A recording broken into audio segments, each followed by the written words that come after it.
20% in Tamil Nadu, 20% scheduled caste, 19 plus 1 for scheduled tribes, 19 for scheduled castes.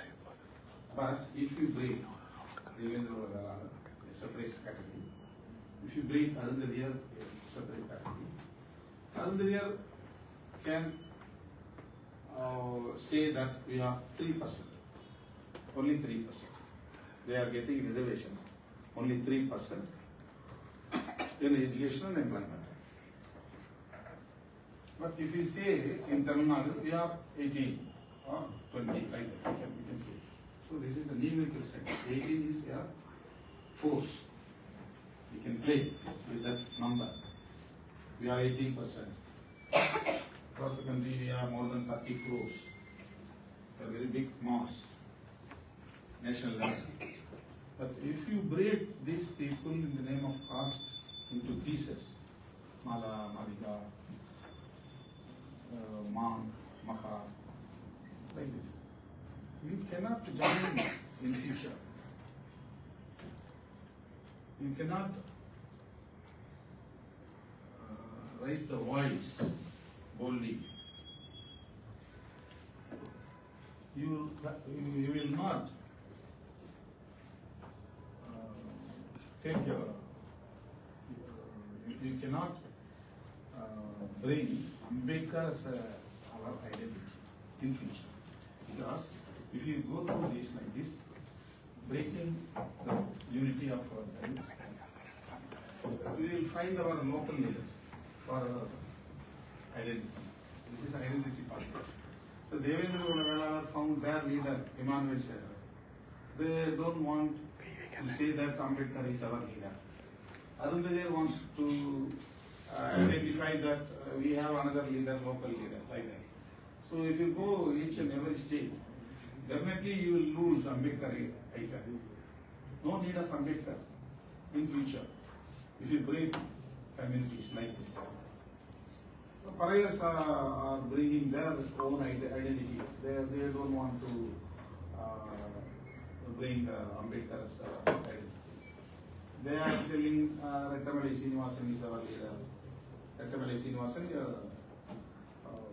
the contemporary of Dr. B. Ambedkar, who attended round table conference in 1930, 31, 32, and was a very senior leader. Then Ambedkar. He started Dravidian Mahajan Sabha, Adi Dravidian Paraya Mahajan Sabha in 1981. Ambedkar born on 1891. He started his movement in 1891. He was a senior leader. So the Paraya sections, one of the past in Tamil Nadu, recognizing or telling that Rettamali Srinivasan is our leader.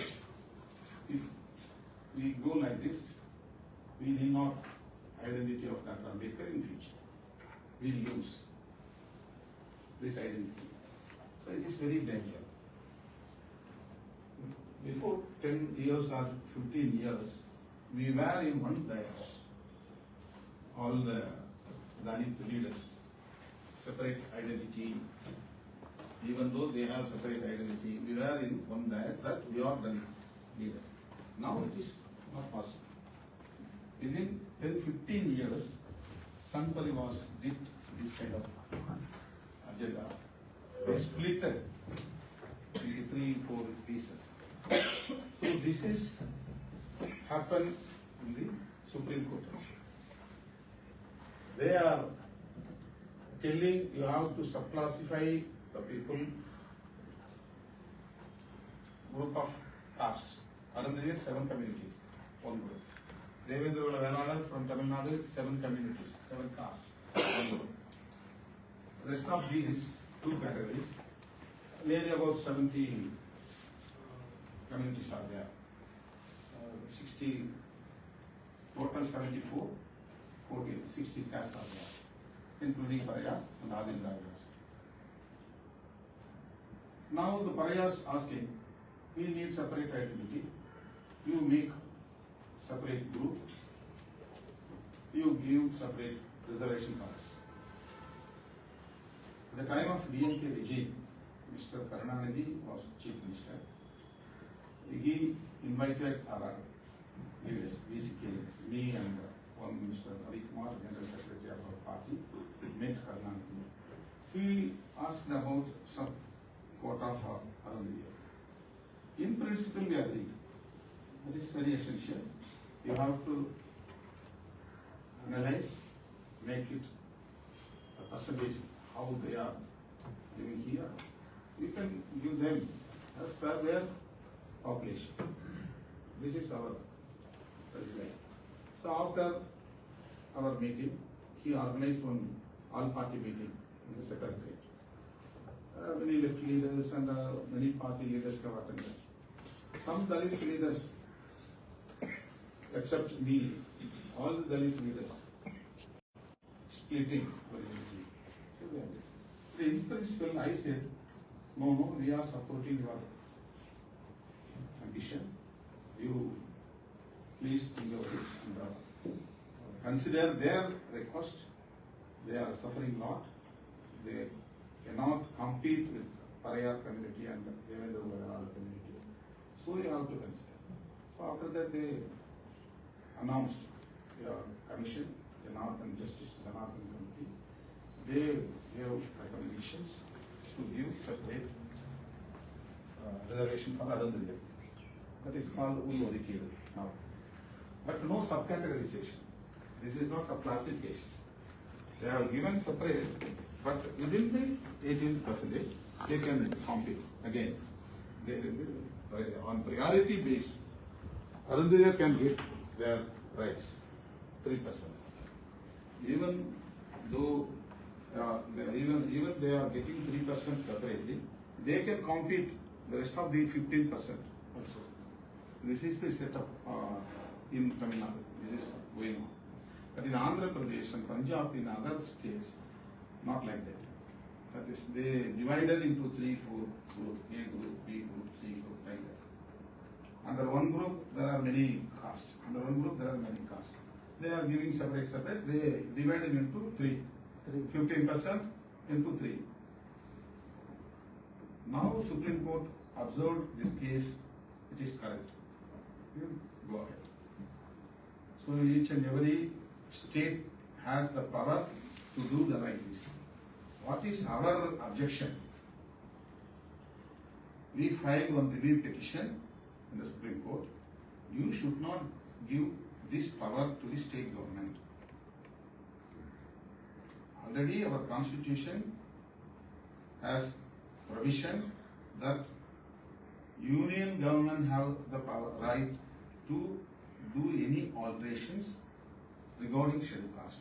Any alterations, inclusion or exclusion, regarding reservation, any alterations, any corrections, any inclusion, any exclusion, you have to bring this issue to the Lok Sabha and Rajya Sabha with the support of both Sabha only. You can decide, and the President of India will approve. This is the process. What is the status of the review petition you filed? Dismissed. That is this is the issue thing. We know it. Already we know it. Then because of the same judges, the same bench. there is a curative. Huh? Now curative. Now? Curative petition. No. No. Now there is no scope. No scope. But anyone can go for appeal. Appeal is different from review. So this is is seven judges bench. You can go the larger bench. That is appeal. We file only review. Our point, this power should not with state governments, because in the state level, caste-oriented forces, caste-oriented political parties are there. For their political gain, whatever they can do it against Dalits in future. So you bring this issue to the union government in both houses. So this is the provision, already is there in the constitution. So local high court of Andhra Pradesh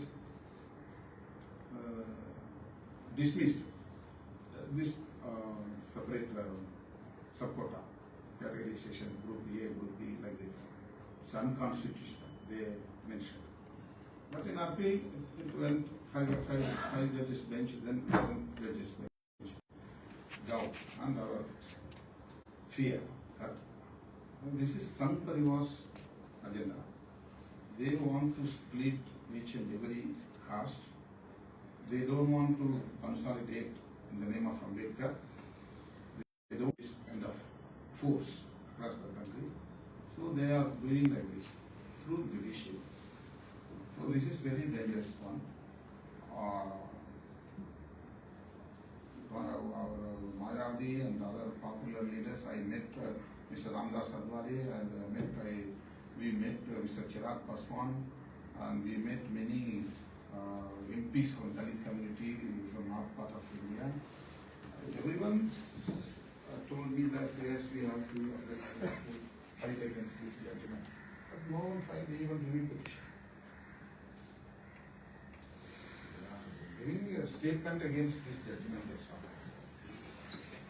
This surplus litigation is very dangerous to the Dalits and tribes. If you agree this, if you go ahead like this, in future we cannot meet ourselves in the name of Ambedkar. You can work for your rights in Gujarat, I can fight for my rights in Tamil Nadu. We fight among Dalits only. You are superior than, I am superior than you, you are inferior than me, like this. This struggle will develop in future. So this is going on nowadays among Dalits. New Ambedkar identity, that is our icon. In the name of Ambedkar, in the name of his ideology, we can organize and consolidate all the people who are suffering. We have to work together to fight against this injustice.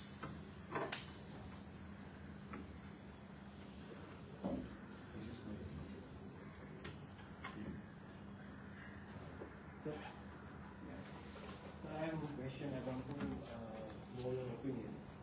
So how at a present condition, how to manage the social? To manage Social movements. So already you have some experience in our own land. Yes, but I want to. Yeah. So it's different from state to state. Huh?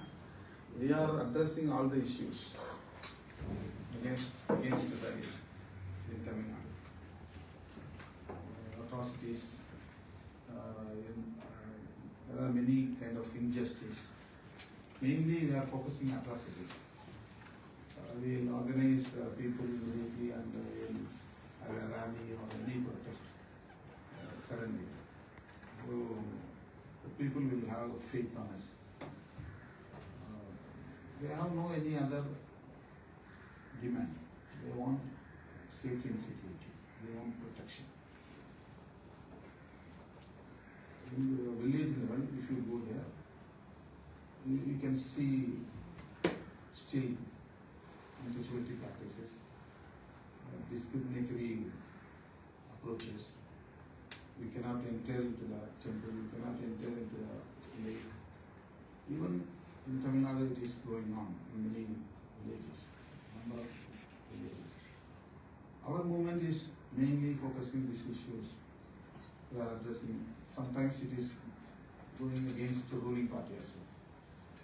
Some contradiction will raise against DMK and our party. But we are facing, particularly this anti-liquor conference made a big controversy between DMK and DCK. DMK is the ruling party.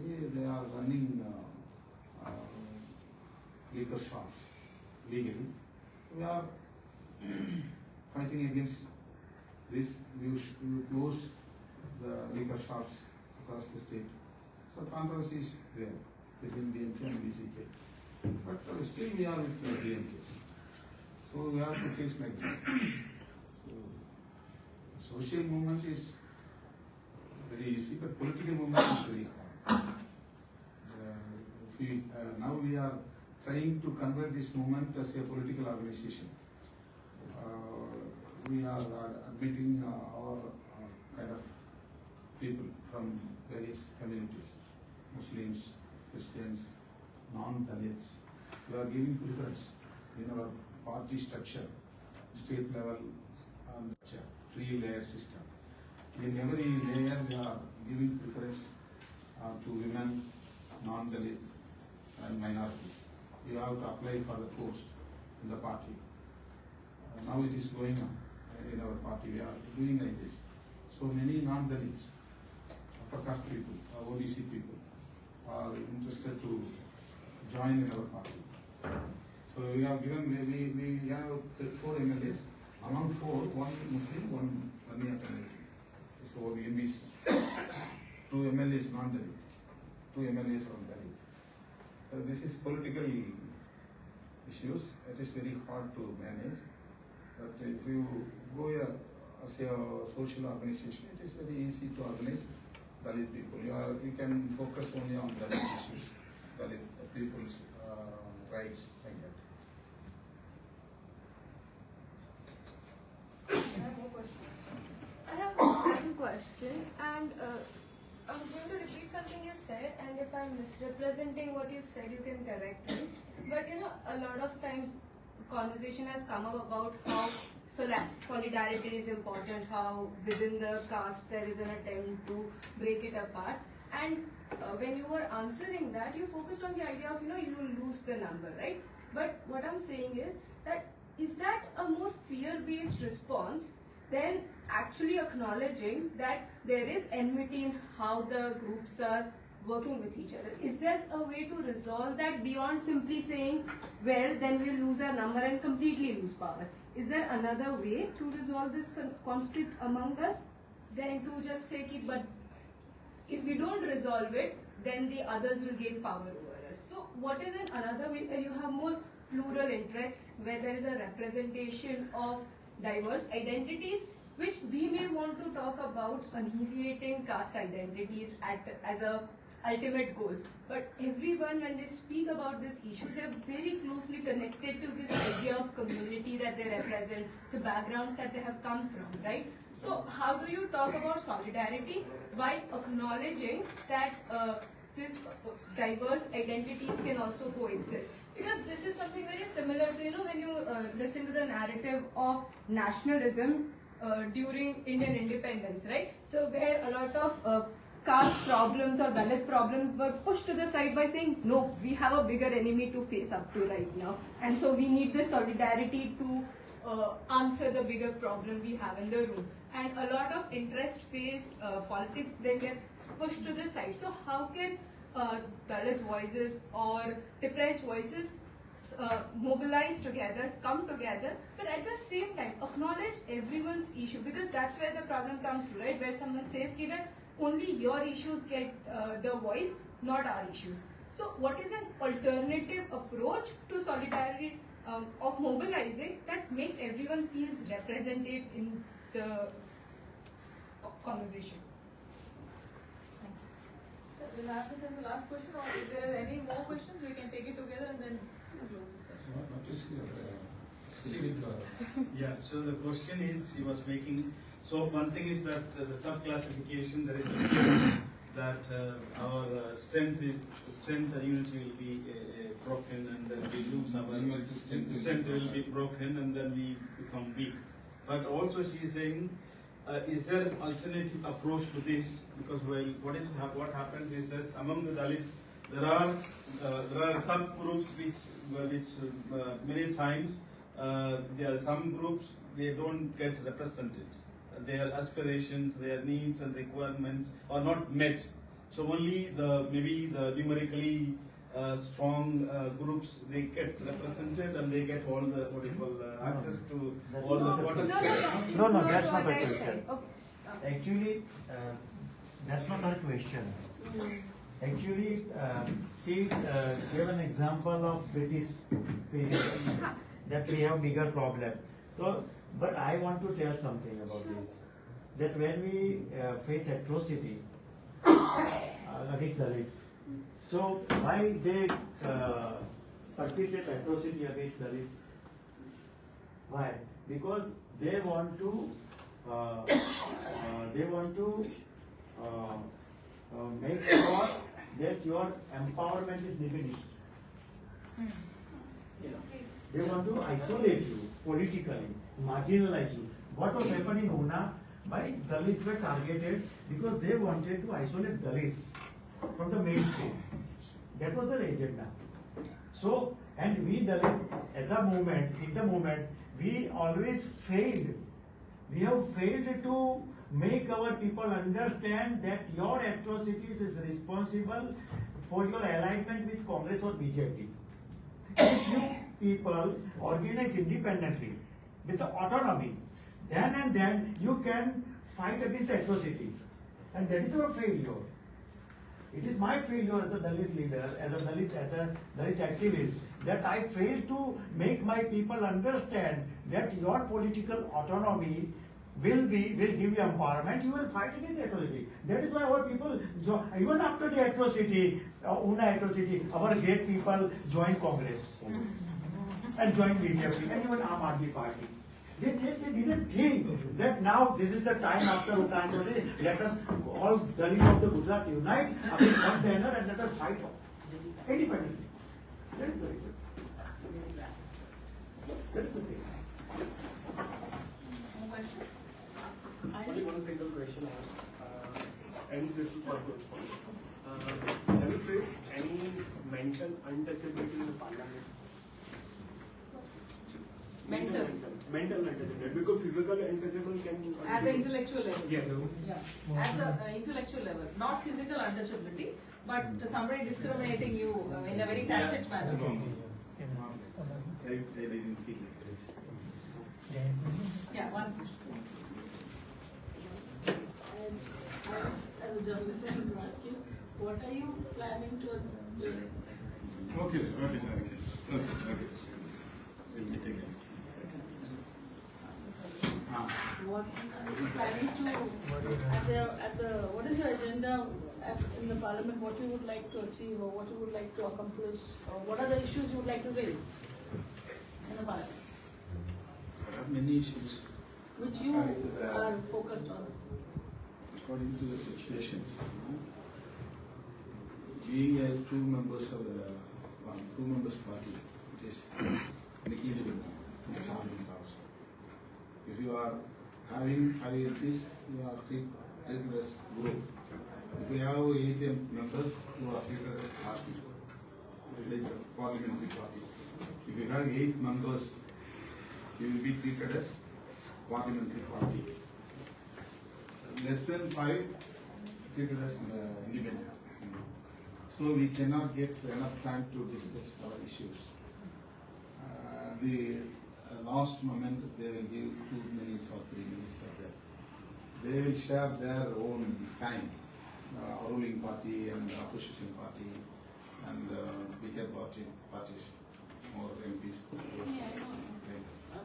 So we cannot address whatever we feel in the house. Anyhow, based on the bill, based on the issues raised in the Lok Sabha, Yeah, like caste census. You want to say something on that? we are addressing these kind of issues. What is your stand on that? What? What is your stand on that? Caste census we are supporting. We are demanding. Caste census is very essential for OBC, not for scheduled caste. Already it is there. Scheduled caste and scheduled caste, it is already is there. So this is not the question of Dalits and tribes. This is a question of OBC.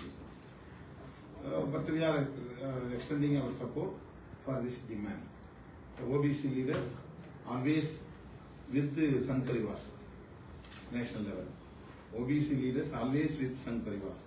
They are criticizing BJP, they are criticizing RSS, but knowingly or unknowingly, directly or indirectly, they are with Sangh Parivars only.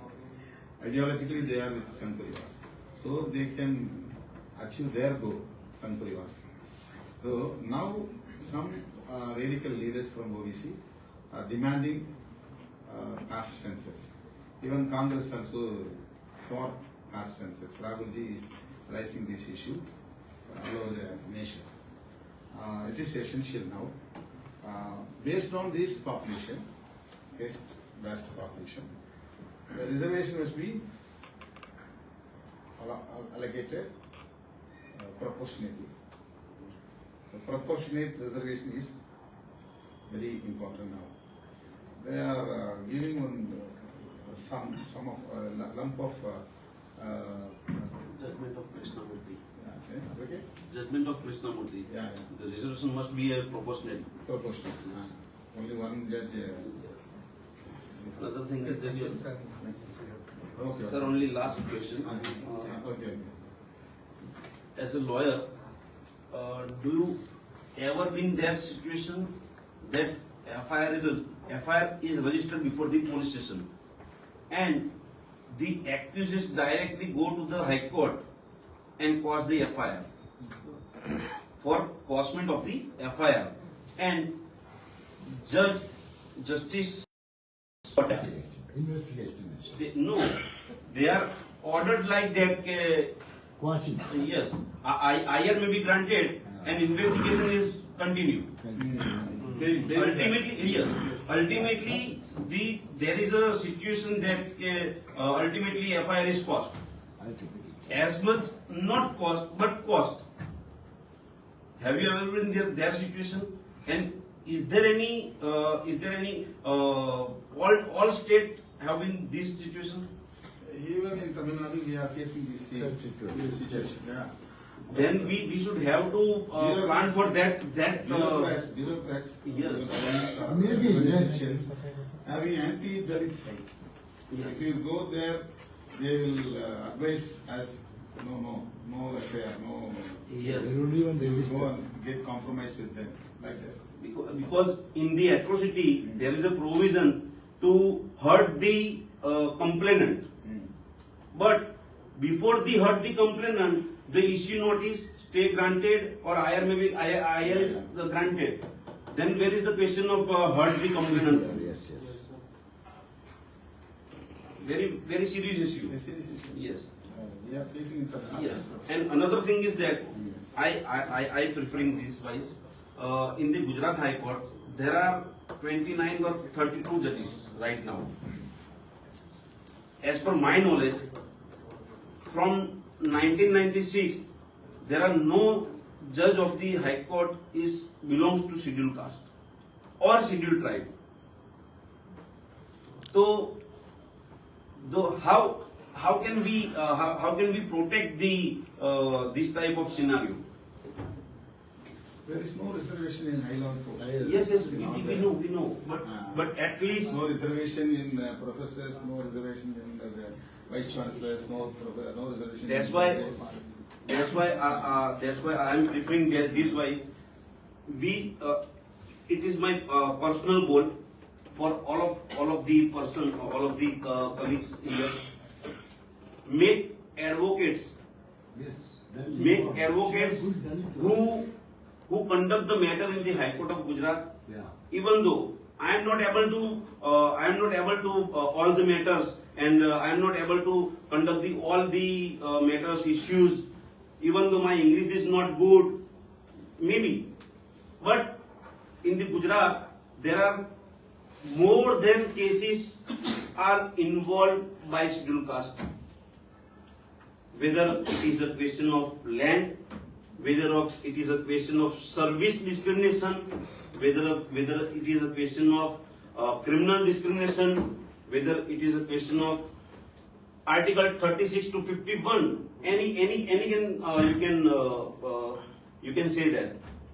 So it is my personal goal that at least from our side, only one advocate, we push that advocate to go to the High Court or Supreme Court. Then and then we can make the policy change as per my knowledge. If change, then say me. Yeah, we are actually running short of time. Only 2 seconds. 2 seconds for you and 2 seconds for you. That's rather. I would rather write a better name. 2 minutes. We want to appreciate Tamil cinema because Tamil cinema has concept of social justice, and Tamil cinema is giving proper space to Dalit character. So last time we have done mass booking of Chandalan. Okay. Yes. So what do you say about Mari Selvaraj, Vetrimaran and Paranji? Without reservation, they have done exceedingly well. You know, hats off. You know, I'm sorry, sir. I mean, it is not to say that we don't need reservation. But there is a reservation. They have done wonderfully well, and you know, everybody likes to see their movies because it's a publisher that picks actually. Anyway, that's a new channel, which is a very interesting thing, and I don't miss any one of them. They are all great movies. And I don't. For your kind information, Vetrimaran is talking to Dalit. He is Sorry? MBC. He is staying on MBC, but he is Dravidian ideologist. Okay. They are realist. Yeah. So he is talking about social justice. But I think we shouldn't be. I would be headed by a politician than a movie mogul. Yes. Whereas Bollywood and other cinema have been discriminating the Dalit character. Yeah. No, our assertion, our Dalit assertion itself dates back to 19th century. As sir said, it is 18, Parayar Mahajan Sabha was founded in 1891. Yes. So in Gujarat and other states it's much more recent. So we have a much longer history of Dalit assertion. So that's one of the reasons. And we also have a missionary activism which dates back to much before the 18th century. In some princely states like Travancore and even in the Madras province. So that is a privilege that the other states don't get, don't have. That's one part. Yeah, your question and then followed by your I question. And then also have we'll one question. so we can have it after the discussion. Sir, don't you think that your party should raise the volume to abolish the coalition system? That my friend said that many of the people that's belonging from upper caste that are having a dominant population, and they giving the order to us that that is a subcaste judgment. So don't you think that the coalition system should be abolished? Collegium. Yes. Appointment of judges. Collision, appointment of the High Court and Supreme Court judges. We are not supporting this kind of process. So would you like to raise the volume of that in a parliament that should be abolished the system of the collision? No. Supporting the collision. Ultimately supporting. Sir, Tamil Nadu में जो reservation quota है वो 68% है, 69, इनमें से 50% OBC का कोटा है। तो वो कैसे हो गया? वो सुप्रीम कोर्ट का तो वो जजमेंट है कि 50% के ऊपर नहीं जाना चाहिए, और गुजरात में 27% है।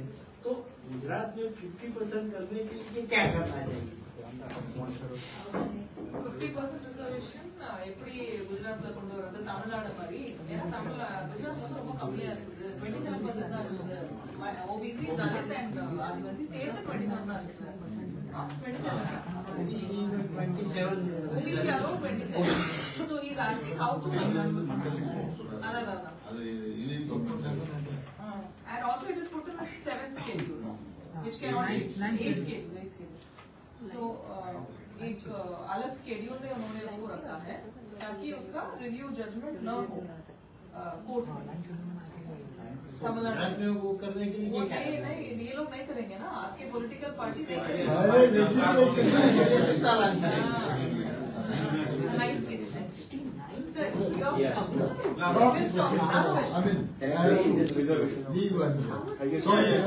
This is not really a question, and I don't want you to respond to it immediately.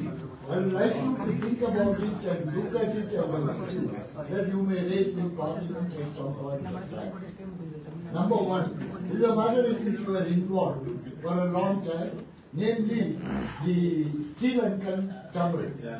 First one I want to pick up on is the treatment of Tamil Nadu fishermen by the Sri Lankan Navy. In fact, even in Gujarat, in Sanskrit, here, Gujarati fishermen are regularly arrested and they are made to spend about 7 years, 8 years in Pakistani prisons. We have the same problem in Tamil Nadu.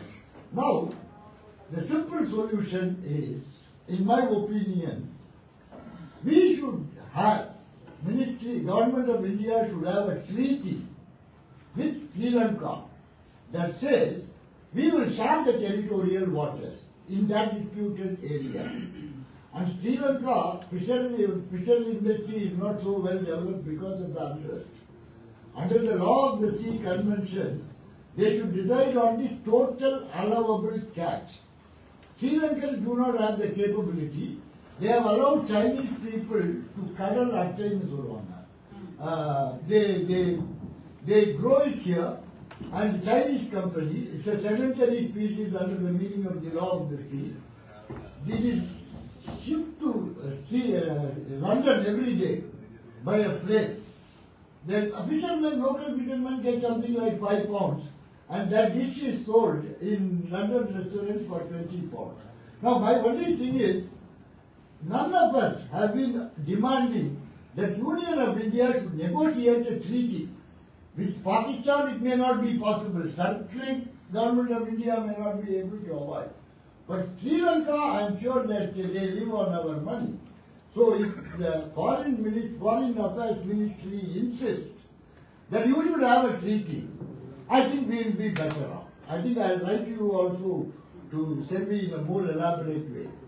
2, this cannot happen if we stick on to our old thing, namely Kachethivai மீட்டெடுப்போம்.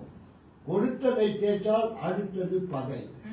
If we demand back something that I had given you, what will follow is enmity between us actually. Okay, we have given, and I am sure that we have expressed a lot of views on that, and I respect that. That's one. And I am done, and I will probably write a detailed to services, my WhatsApp when we regularly communicate with her actually. 2, Citizenship Amendment Act. I know that you have been opposing it tooth and nail. I'm very doubtful. And we know the Indian polity, and we know the constitution of the Supreme Court. Even best of the judges, somebody will say that substitute judgment in the share of the minor minerals case is the biggest thing that can happen for Indian federalism. Okay, but I am not getting into it. That's a separate topic. In the Citizenship Amendment Act, if you are a Hindu wanting to migrate from Pakistan, Afghanistan, Bangladesh, Burma, you will be entitled for citizenship. Okay, and you have been opposing that excluding Muslims is a bad thing. But I must tell you, sir, that Muslims are not excluded. The state always has the power to grant them asylum and convert the asylum into citizenship. But unfortunately what has happened is, Hindus of Sri Lanka are not entitled for this. This to me is blatantly discriminatory, and I would like to a party to, I know that your stand is totally different. I didn't know this. My point would be, the Hindus from Sri Lanka are denied citizenship, even if they are. This is something that you should do. Being a Tamil. Huh? Because that is polemical. I don't think I have come here to speak that in Gujarat. Probably I will move in Delhi. There is a good opportunity. BJP and RSS people will not treat Tamils as Hindus. Yeah. No. That's why I think Parakarpaya had been saying we should not call it as a Hindu Aranilaya Tamil Aranilaya. I was at Chittanavasal and Pasumalai in the last 2 days. Lucky that archaeological survey has taken over. So it was great meeting you, and I have been an admirer of you from a distance, and I have been following you right from the time you were in politics. And I am glad I had an opportunity to interact with you. And sure, I will communicate my views on these 2 things. I will write you an elaborate note. I would request you to get it up with the Ministry of External Affairs. They have the minimum they should do is, they have a concession from high officials from fishermen department and police. We ask them, why don't you arrest Tamil fishermen when they trespass? Why they are arresting our Tamil Nadu fishermen?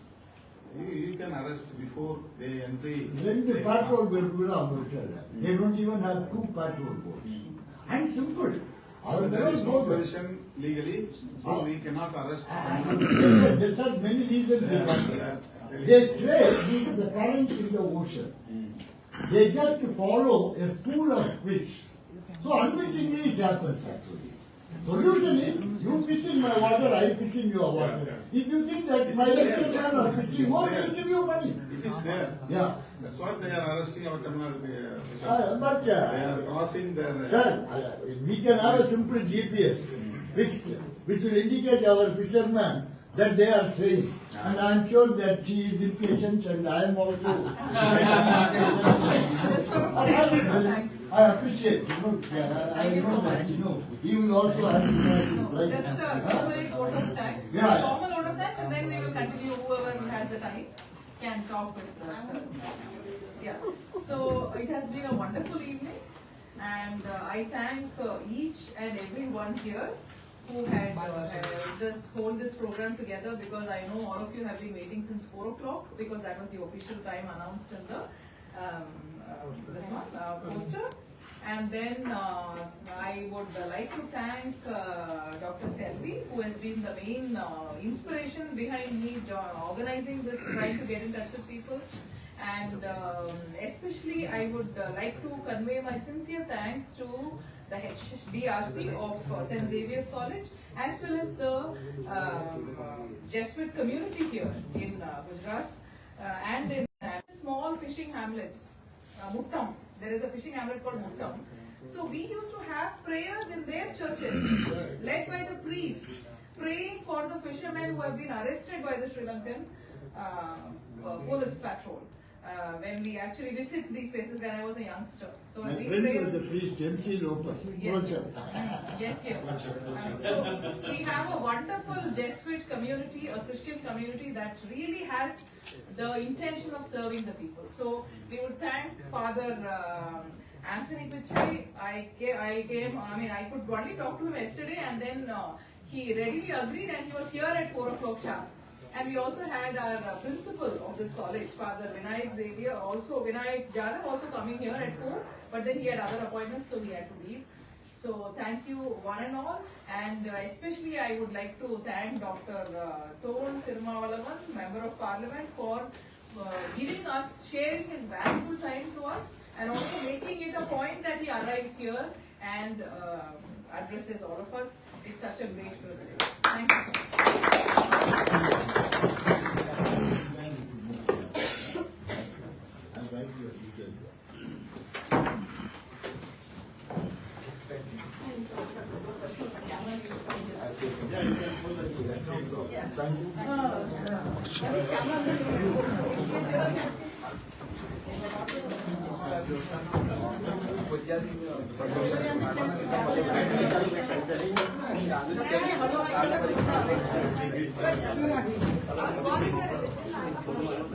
We'll have a picture together and then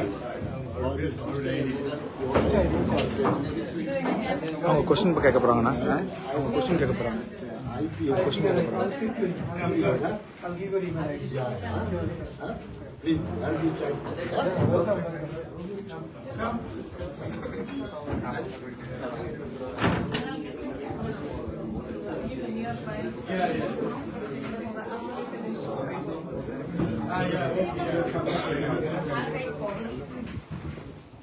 This side, this side. Yes,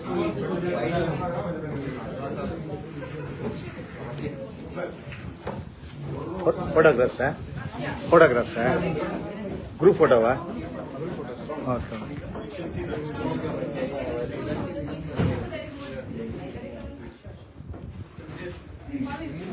கொஞ்ச பேர் உட்காரலாம், கொஞ்ச பேர் நிக்கலாம் பின்னாடி.